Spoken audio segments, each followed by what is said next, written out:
আসসালামু আলাইকুম। Leading agro technology limited থেকে সবাইকে স্বাগতম। আজকে আমরা আছি ঢাকার ধানমন্ডি লেকে। ধানমন্ডি লেক, এখানে সাম্পান রেস্টুরেন্ট আজকে উদ্বোধন হচ্ছে, আপনারা দেখতে পাচ্ছেন। এ হচ্ছে আপনার সাম্পান রেস্টুরেন্ট।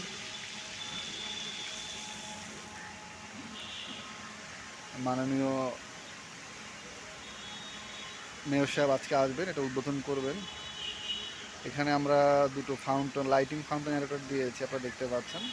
খুব সুন্দরভাবে চলছে, যেটা ধানমন্ডি লেকে 27 নম্বরে আছে।